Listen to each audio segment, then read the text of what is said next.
That's one thing that I've noticed in your generation, because I see the same thing in both of my sons-in-laws, that they are much more involved. Well, I think we saw women like you. My mom was a single mom, and they had to do it all by themselves. And we're like, we are not doing this shit. This is not okay. We're not doing that. We're not putting up with it because it's not okay. No. And it's really nice to see that shift of, and obviously not all of them, but some of the next generation of men stepping up and like actually participating. And whether it's their children's lives or the household, taking care of their wives and things like that, it's really nice to see the change. Well, it is. And actually, we have one of our producers, his wife just had a baby, and he had 6 weeks of paternity leave. You know, so, and I encourage that because, hey, you were there in the beginning. You know, you really do need to. Well, and if you think back to when you had your girls, you're recovering. You can hardly function, right? You've got this crying baby. You're not sleeping. 2 babies. I had twins. Right? I have 2 that are 10 months apart, and they are like totally harder, crazy. I think. I always think, I'm like, this has got to be comparable to twins because neither are sleeping. Both have bottles. They both got a diaper. Right? It seems like, so I can't imagine doing that all by yourself.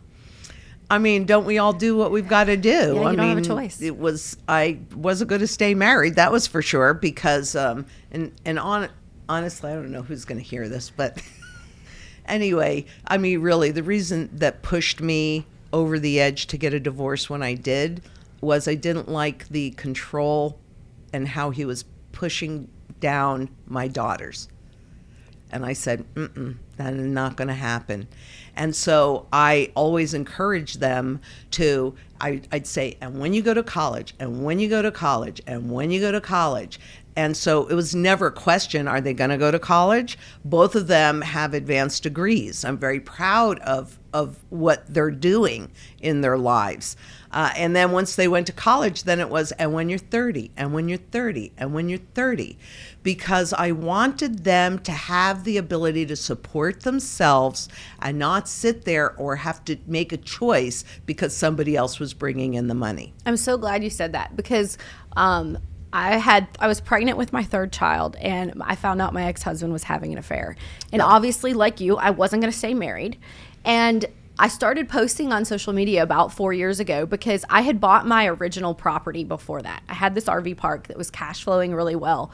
And that was the beginning of what was able to support me and the kids. See? If I had not have had that, I would have been what you're talking about. And so I wanted so badly to be able to talk to other women about money and finances. And you do not want a husband who supports you. That is not the goal. That is not the goal. That is not the goal. You can have an amazing husband, but your goal is not to be a housewife who knows. And you can be a housewife, but you need to understand your finances, understand the money, and be involved in that process. And literally what you just said was the reason that drove me to start posting on the internet to like try and reach those types of women. So, and beyond that, let's take that one step further because they're lying to you. Wall Street is lying to you. Yeah, it's not just their husbands, right? It's everybody that you're learning from. Exactly. And you need to be educated enough to follow that process. Exactly. And that's why sound money, which is physical gold and physical silver, in your possession, not in an ETF, not in an IRA. We should stop and take a second to talk that through. We are not talking about trading gold and silver. No, we are not. We are talking about physically owning these. Are we calling them assets? They are assets. Physically owning these assets. Yes. Yeah. They are actually the only asset that is in a long-term positive trend. And I know the markets have been rocky and all of that, and we can talk about a lot of that. But it's the trends we're talking about that come and go. But the real trend is the stock market going up, is the crypto market going up, is the real estate market going up. That's really a reflection of risk taking and all that money printing, because all that money, when they create it, it's sloshing around in the system. It doesn't evaporate, right? But it is sound money because no. It's the stock markets, the bond markets, all of those markets. You have to look at what the real underlying trend is, which is the purchasing power. I didn't bring it with me, but I happen to have a $10 trillion Zimbabwe note. I probably showed it to you when I was on your show. I'm a trillionaire in Zimbabwe, but what can I buy with that Absolutely nothing, right? So it doesn't matter. People get blinded by numbers. That's what inflation causes. It causes nominal confusion. So, and an easy way to think about that, if you had a $20 bill a year ago and you have a $20 bill today, nominally, they're identical. They're both $20. It can be the same bill. It doesn't matter, right? But what can you buy with that $20 bill? It's vastly different today than it was, heck, last Even the week. freaking eggs we were talking about, right? How many eggs can you get with this $20 bill now, right? Exactly. Yes. Exactly. So that's the real trend. But creating all of this money, devaluing what's already out there that impacts us, right? That's why you've got to have a foundation of sound money, because what it does is it maintains your ability to purchase the same goods and services over time.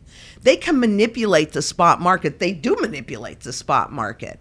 In fact, before they change the accounting, because they don't change behavior, they just change how they account for it.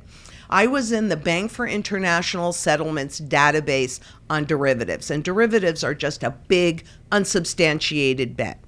And in there, and I saw this with my own eyes, it was before I knew print screen, so unfortunately I didn't capture it, but for every 1 ounce of gold that exists, there were 62,000 ounces of derivative gold. That's gold that does not nor ever will exist. But if the market reads it as if there's 62,000 ounces out there, guess what? The spot market, right. And so what are people say? Oh, look at how expensive gold is now. Oh my God. It isn't even marginally near its true fundamental value. And it's not rocket science to know what that number is. And quite honestly, I think it's critically important for everybody to know, no matter what you're doing, you're talking about the cash flow and all of that. Well, what's the true value of that asset? You have to understand that, or you will not know if something is undervalued, fairly valued, or overvalued. Therefore, do I want to buy it? Do I want to hold it? Do I want to liquidate it?